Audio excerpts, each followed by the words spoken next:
Shields up, Ironbreakers. Rurikhan here coming at you with another video. Welcome back to Monster Hunter Rise Sunbreak. Earlier today, we received a lot of new information in regards to this title, and in this video, I'm going to be breaking all of that information down, as well as telling you guys my opinions on the stuff that we've seen so far. In case you guys want to watch my live reactions to the event as it was happening, you'll be able to find that in the channel. There is a little bit of filler footage before the actual event itself, so you can skip ahead of that if you want to. It was just, I always like to start these things a little bit earlier so that people can come in, we can all hang out a little bit, and then we all watch the event together.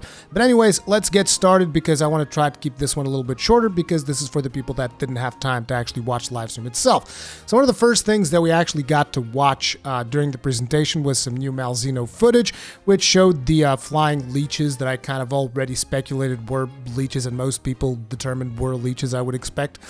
We saw a little bit more detail into those, basically sucking off the life force of Rathalos and powering up Malzeno in some form. Looks like when you fight Malzeno, there's a chance that you might get a debuff called Blood Blight. And basically what this does is you heal yourself while you are attacking. They call this you enter a battle of life force with Malzeno. And essentially, I'm assuming that you're going to have to keep attacking to stay alive. And if you don't attack, then you lose. And it also says that at this point, if Malzeno sucks enough of your life force, they say it as in if Malzeno wins the life force duel, then basically he can power himself up and, he can do some special kind of enrage or something like that. And they said that this is very much worth watching, so I'm very curious to see the powered up version of Malzeno to see just how powerful he actually is going to be. Blood Blight definitely seems like an interesting status ailment because, you get Blood Blight and then you get healed when you attack him. But at the same time, it feels like he's constantly draining your health. So it actually reminded me a little bit of Bloodborne.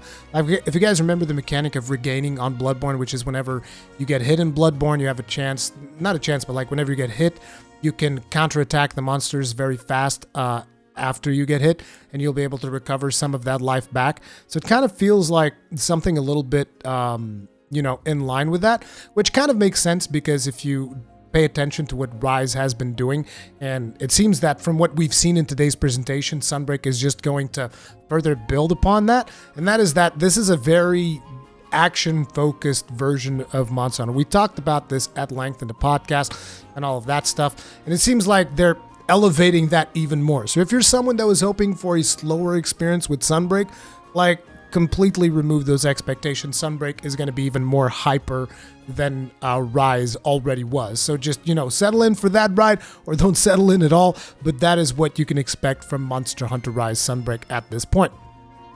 They also showed us a turf war with Lunogaron, and Jesus Christ, it is brutal. Basically, Malzeno stabs it with its tail and spins it around into the ground, throws him into the air, catches him in the air, and then yeets him down into the ground again.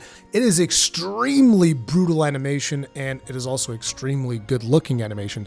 While we're on the topic of monsters, by talking about Malzeno and Lunogaron and all of that stuff, you should also be aware of the fact that they announced another returning monster in the form of Seregios, which means that the bleed status ailment is back. So not only we're getting Blood Blight, we're also getting bleed, and these were definitely described as two completely different status ailments. Now, for those of you that have never encountered bleed, because I know that a lot of people got started with Monster Hunter World. So actually, no, wait, in Monster Hunter World there was bleed because you had to use Astera Jerky for something. So you guys do know about bleed. We just didn't have bleed in Rise. Yeah, Ebony, not Ebony, but Odogoron had bleed.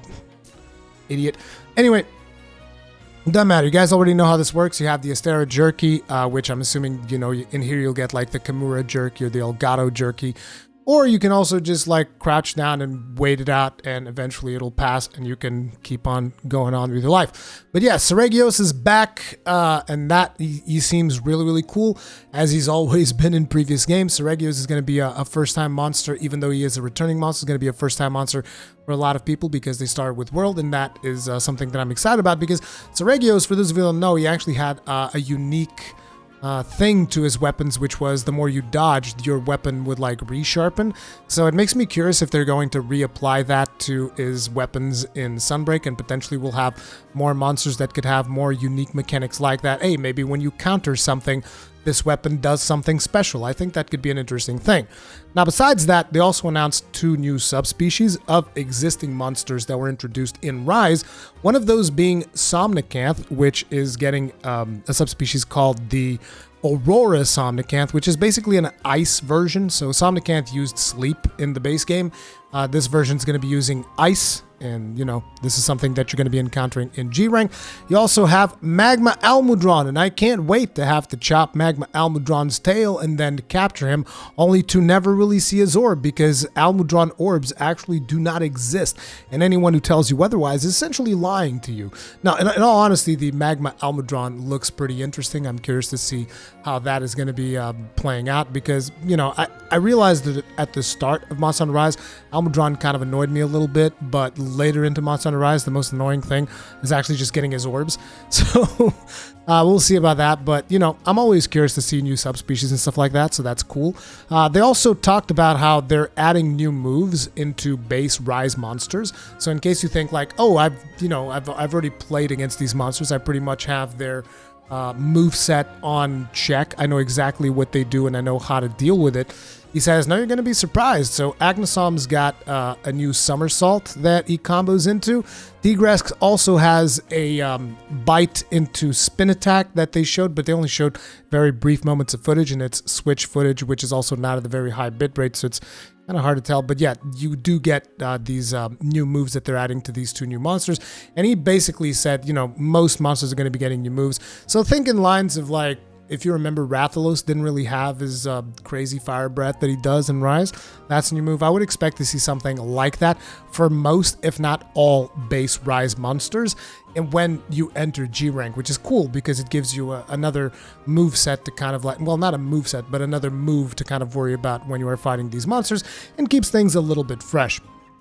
But as far as I'm aware, that's most of the stuff that we got for new monsters. Eventually, I might do another video talking about all the monsters that we know so far and stuff like that, because there are actually quite a few, there's quite a number of new monsters that we have. But maybe I'll wait until next week, because they're also doing a video where they're showcasing like weapon switch skills and stuff like that. And maybe in those videos, they might reveal a couple of new monsters. I don't know. I'll figure it out as we go along. But speaking of switch skills, they also announced that there's going to be a new mechanic which is completely wild, and this just blows my mind that they're doing this, but it's called switch skill swap. You guys are like, what the switch skill swap? What the hell is that supposed to be? So switch skill swap, you're basically going to be able to switch between 2 switch skill loadouts, like in the actual hunt. So you're in the middle of the hunt, you're just like, oh, now I have a different loadout. So the actual example that they shown, and this blows my mind, the actual example that they shown was the Sakura Slash from Longsword, and then swapping it around, and now you get Soaring Kick. Now, for those of you who don't understand the implication of something like that, basically means you can use Sakura Slash, which is really, really easy to do, to power up your Longsword to red gauge, and then use Soaring Kick, and then swap again, and then power it up again to red with Sakura Slash, and then swap again into Soaring Kick. And you can just do this forever without even using the counters, which is quite insane and extremely powerful. I'm not exactly sure how they're going to be balancing this out. And on top of it, from what I could tell, there's no limitations or cooldowns to the system, so you can just like swap and swap again. And, you know, they did it fairly fast. It doesn't seem like there's some kind of wire bug consumption or anything like that. It seems like it's a very freeform skill. So this is one of the reasons why I said at the start of this video, like, if you thought Rise was fast, this is gonna like turn the dial up to 11 and go. This is effectively Monster May Cry at this point. And it's, you know, this is the ride that we're settling for when it comes to Sunbreak. This is what we're gonna get. So if you're looking for a more methodical approach, that is not going to be what you're going to be getting here. Now, this has actually got me considering how hard is it going to be for me to do guides for Monster Hunter Rise Sunbreak with all of this complexity. Like, I feel like this is going to be very challenging for newcomers. Like, if you come from Rise, you'll have a basic understanding of how switch skills work and Silkbinds work and all of that stuff. But if you're coming in completely fresh, and not only you're going to have more switch skills, because in Rise you only have 3 switch skills, and here you're going to be able to swap 5 switch skills, including the staple skills. So like, for instance, certain weapons would have skills that you wouldn't be able to change in Rise. Like if you look at the longsword, you have the counter that uses up 2 wire bugs. It's called Serene Pose. You can change that. You're going to be able to change that now in Monster Hunter Rise Sunbreak. So I'm assuming basically that when it comes to gun lance, you'll be able to swap around Guard's Edge. Not that I would ever do that. I mean, they have to give me something really good if they want me not to use Guard's Edge. But, you know, and if you look at other weapons, like, say, for instance, Charge Blade has the Advanced Morphing Slash, so I'm assuming you'll be able to swap that out for something else. So like I said, there's going to be 5, at least from the footage that they've shown us, there's going to be 5 different switch skills that you'll be able to play around with, and you're going to be able to create 2 different loadouts with 5 different switch skills that you can swap on the fly. And not only, like I said earlier, there's no real cooldown to this system as far as we can tell, but on top of it, there's actually a swap evade. So you're able to do a dodge while you are also swapping your skills, which I'm kind of assuming there might be some invincibility frames there, at least from some of the footage that we watched. Looks like it's a very forgiving dodge. And that is crazy to even just think about the complexity of stuff that we're going to be able to do. It's going to be very, very action-focused, very, very fast-paced, and you're going to be swapping skills on the fly and going crazy. Like, I can see that this is going to be really wild, and it is going to be something that I foresee is going to be a little bit divisive. Some people are going to like it, some people are not going to like it, but, you know, I just want to make it perfectly clear. This is where we're headed, and I'm here for it, sure. Let's check it out, even though you guys know my personal preference, slower, more methodical, all of that stuff. I'm only to check it out though, and we'll see what happens. We'll see. Maybe I'll even enjoy it more than I did Rise, which is interesting because, like, I keep saying I wish Rise would slow down, and the new director just goes like, "You want this to go faster? Yes, fast. Let's go, go, go, go, go, go." And I was like, "Just wait." So, anyway, that is some of the new things with switch skills. Like the switch skill swap is something that I'm super curious to check out. And just the level of customizability that you're going to be having with switch skills is going to enable extremely unique playstyles, which, you know, is going to really build up the build variety. So one of the things that I would have liked to see, but we didn't see, is what are their plans like. I would have liked to see a little bit of a tease as to what is your plans for endgame, because that is obviously one of the biggest complaints that the community really had. That isn't really something that we got to see. But anyways, while we're on the topic of switch skills, I guess I should also mention that they showed a couple of, like, very brief snippets of things that we can see, and I'll go over all of the ones that I've noticed. So there's some kind of like Kinsect throw. I believe that I've been told what the name of this skill actually is for the Encyclave, but I don't remember what the name is. But basically it's the one where you throw your Kinsect, and I suspect that he's going to just gather all 3 extracts when you do this. There was a strange Gunlance Blast Dash special shot combo thing, which has my mind just like brimming with excitement of the possibilities. But basically what it did was it does a blast dash and then it folds the gun lance in half as if you're reloading. But instead of reloading, it's like it powers up a much more powerful cannon, and then it just fires that almost Wyvern fire style.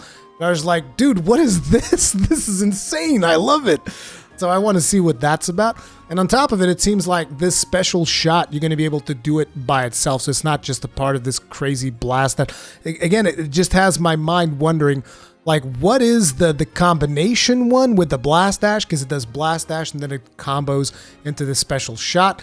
And what is the single special shot version that just kind of looks like a super Wyvern fire? Like, I'm super curious to see what that's going to be like, but, you know, you just get to see the animation and that's all you get, right? Then they showed what seemed to me like, this was, again, very brief. There's like maybe 3 or 4 frames of this, a new longsword Silkbind. Something weird where they kind of like hold the wire bug, and then there's just like circles of silk around the user, and he had a longsword, so I don't know if that's a new longsword Silkbind or if it's just like a generic skill that anybody can use. But it looked like some kind of a new longsword skill Silkbind, but not really a lot of details there. What seemed to be a new longsword combo, so you know how you have the 2 combos for the Spirit Slash, you have the regular round Spirit Slash combo, then you have the one that's more vertical. Looks like they're adding another one on top of that, maybe.